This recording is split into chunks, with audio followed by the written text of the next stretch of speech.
Hi there and welcome back.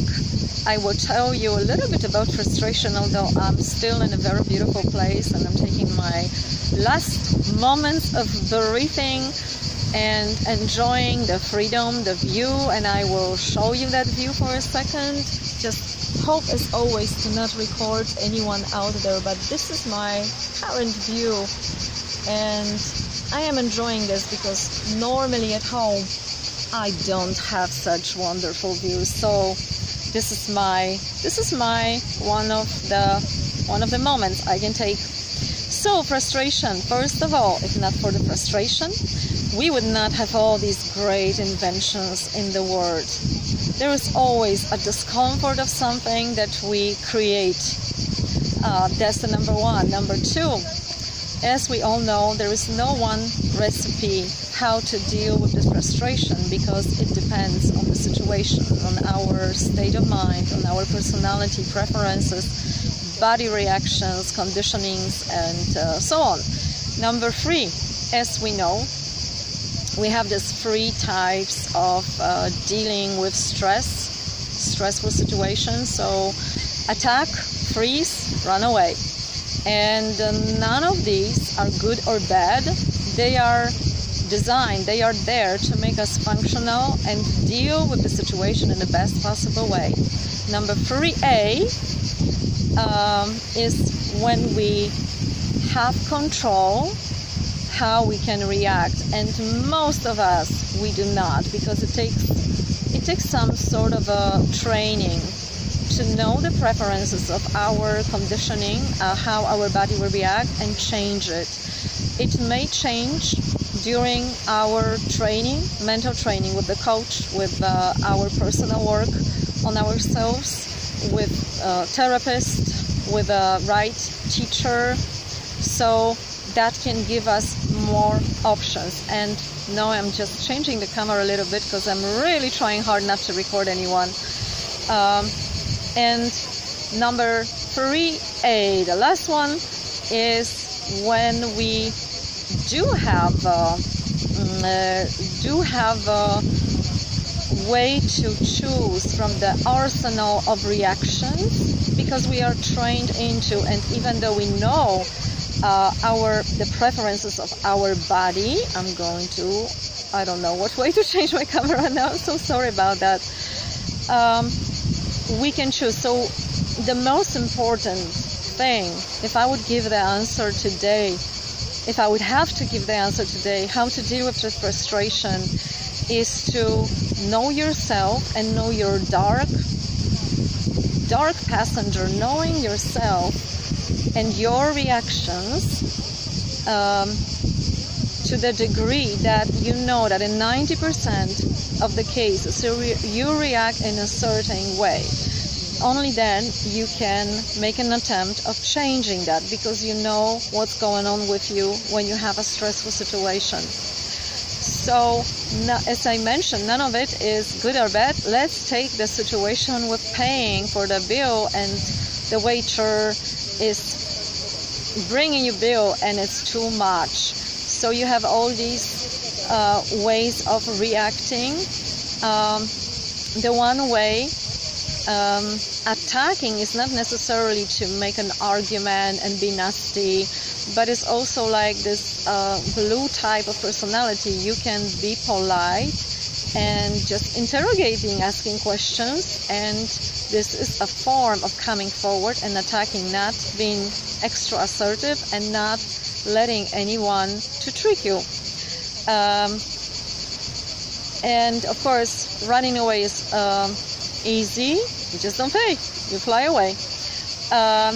And the freeze is not always like you are speechless. Some people actually cannot speak when they have this sort of paralysis of a catatonic state almost. They just cannot move. There are two ways here, because one is,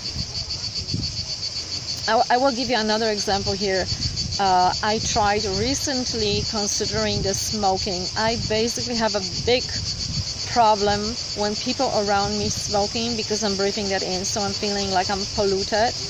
and I'm doing my best during my vacation, my staying away, to get as much as fresh air that I don't have in living in the city. So I'm trying to enjoy this moment, and every time on the beach I sit somewhere, there are plenty of smokers out there. So to do this video, I tried 3 types of reactions, how I may react to this small, stressful, frustrating situation for the purpose of exercise.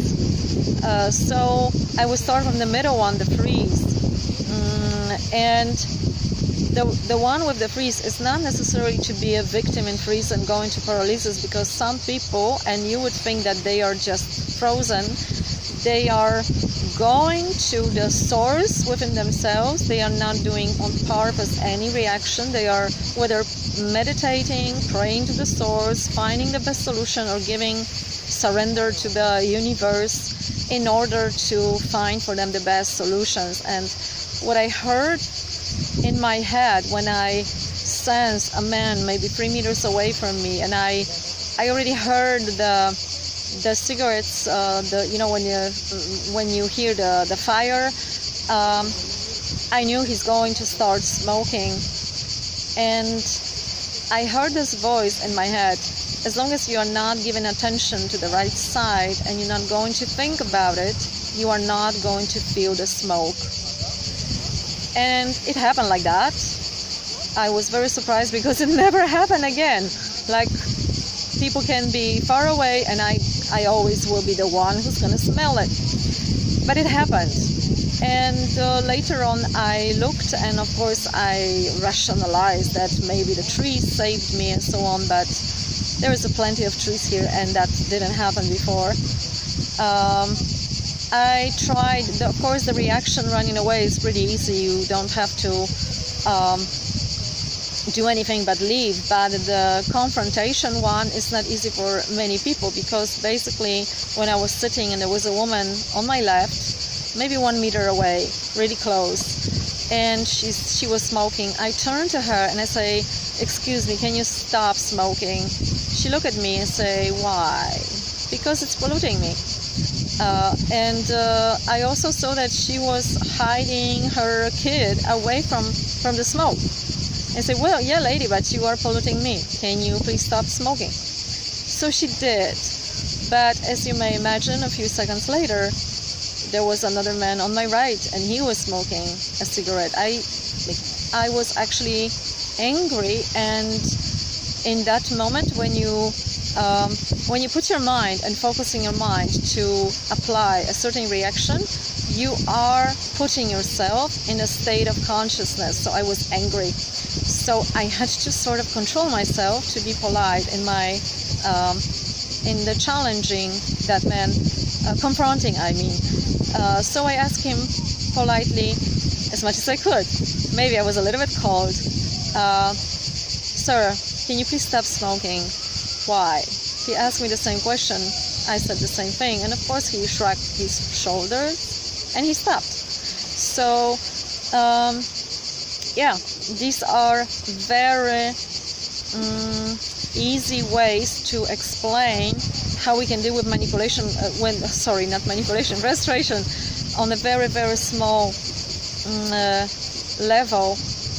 We are now dealing with far worse, and there are great frustrations that we are part of, and in today's world and whatever is happening right now, I can only tell you from my experience and those around me and those people I work with, how we deal with the frustration. And please also share with me how you deal with frustration. That is also something we can gather the information together. It depends so much on the personality and state of mind you are currently in, the structure, biology. So I am the person that I like to dig always deeper, and I won't let go until I know. So whether that's the body symptoms, I just won't let go. I need to find out. So I don't recommend my approach to anyone. It's sort of, I would say scientists often have that, and artists, because they cannot just let go. They have to know. They want to know. It frustrates them until they find the solution. But that's me. Some people can just distract them, can think about something else, or temporarily find a solution.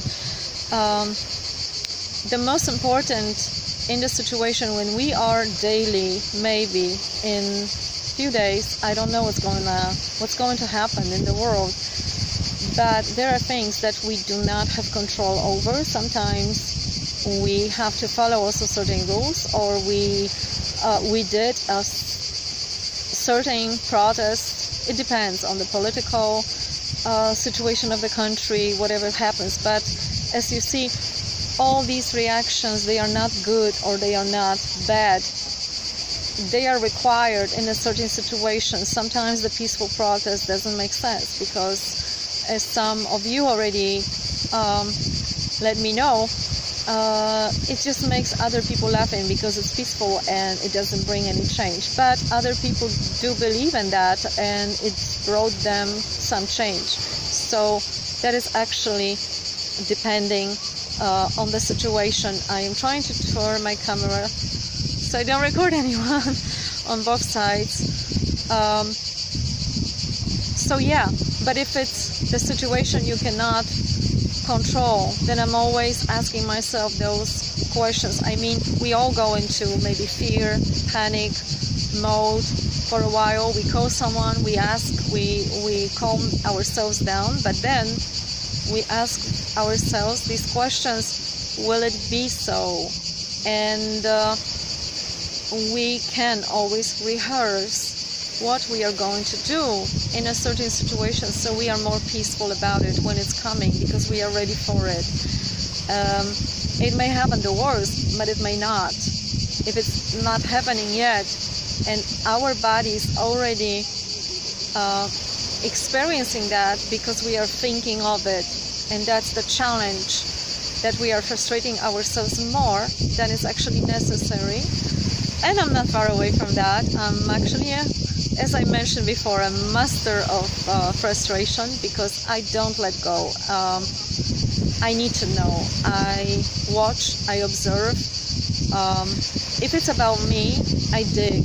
I try to find the solutions. If it's about situations outside of me, I ask the questions, I watch, I observe to see what will evolve. Alright then, so you let me know, what do you think and how do you deal with frustration? And have a nice, lovely day today. Bye bye.